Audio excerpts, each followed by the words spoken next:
Repsy here. Welcome. In this video, we are going to look at how to interpret the parables. How to interpret the parables.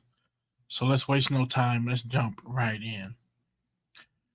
There's a guideline that's going to guide us as we get into this lesson and as you study the parables. And that is interpret the parables strictly according to the special principles required by this type of literature, by this type of genre, which we're going to get into. So you don't interpret parables using the rules of prophecy. You don't interpret parables using the rules of Hebrew poetry or law or historical narrative. We will interpret parables strictly according to the special principles required by this type of literature. So what is a parable? What is a parable? A parable is, some say it's an earthly story rolled alongside a heavenly truth. It's a brief oral story illustrating a moral truth. A true-to-life short story designed to teach a truth or to answer a question. An earthly story rolled alongside a heavenly truth. I really like that one. But from the Greek, the parable, you got para, which means alongside, and balos is to throw or to roll. So a parable is a story that you throw alongside, and there's a biblical truth inside of that. Parables are simple, memorable, and entertaining. Parables are simple, memorable, and entertaining. Think about the parables in the Bible. The parable of the prodigal son. That's memorable. The parable of the 10 virgins, the wise and the foolish, memorable. The parable of the talents, and so on and so on. And so parables kind of sneak up on you, and they come along your blind side. Your defenses are down. They appeal to people's emotions and our hearts. So parables are simple, memorable, and entertaining. So in Jesus' teaching the parable, in Jesus' teachings, the parable had an additional purpose. And one of those purposes was to obscure the truth from the unresponsive person while making it plain to the responsive person.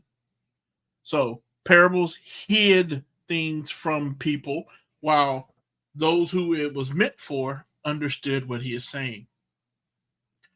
So let's begin with the immediate context. When you interpret parables, principle number one, interpret them first by beginning with the immediate context. So in Luke, the parable of the prodigal son, Luke 15, 11 through 32, who is the chief character? Who do you consider what do you consider to be the main point of the story? Is the main character the son? Is it the father? Usually we hear this story, preacher, you can always come home, and no matter how far out you go, how low you go, God is going to receive you. Just come home. But is that the purpose Jesus had in mind when he originally told this story, when he originally told this parable? And so when you look at the immediate context, who's the chief character here? And there are two important elements found in the context. The context is going to tell us the occasion for the story, and it's going to give us the explanation. The occasion for the story and the explanation.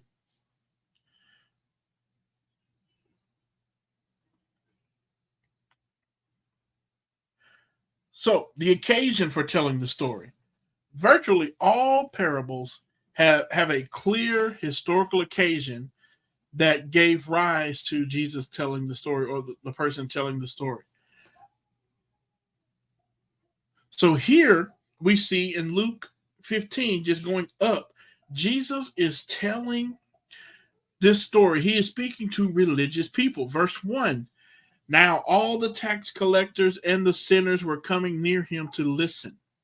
And both the Pharisees and the scribes were grumbling, saying, "This man receives sinners and eats with them."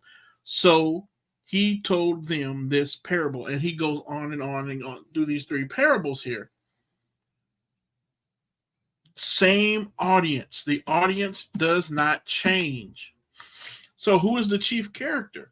So Jesus, remember, Jesus is speaking to religious people who objected Jesus's ready acceptance of sinful people. So who is the chief character here? I would say the older brother. The older brother, not the prodigal son. The older brother is the chief character. The older brother, Pharisee, to whom Jesus is speaking. So actually, the point of this story is the contrast between the older brother, the Pharisees, and the loving, forgiving Father, Jesus himself.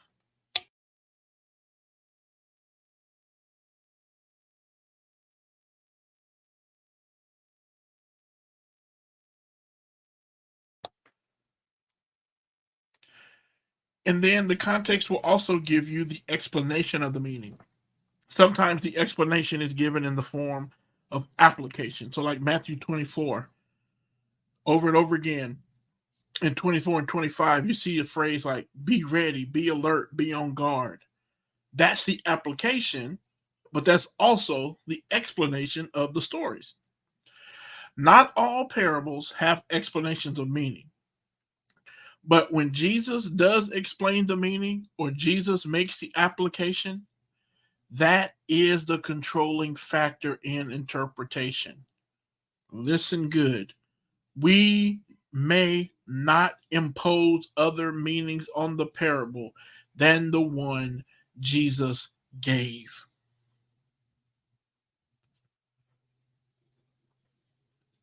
So identify, next principle, identify the central point. Identify the central point. Immediately following this parable, Luke 16 records the parable of the unjust steward. And so it is apparent in this passage that the setting is described both before and after the parable, along with the explanation itself. So if you look at Luke 16, and he says he's speaking to his disciples. And then verse 14, now the Pharisees, who were lovers of money, were listening to all these things and scoffing at him.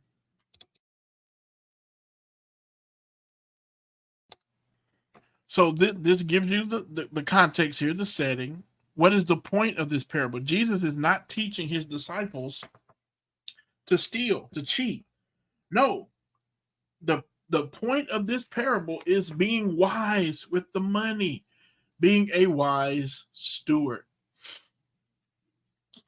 Sometimes parables have irrelevant details, and you have to identify the irrelevant details. Parables contain many details that are not intended to teach truth. They don't have any spiritual significance. So if you look at Luke 17, 7 through 9, Jesus says, but which of you having a slave plowing or tending sheep would say to the Moabite, will say to him when he has come out of the field, come immediately and sit down to eat. But will he not say, prepare something for me to eat, clothe yourself properly, serve me while I eat and drink, and afterward you may eat and drink?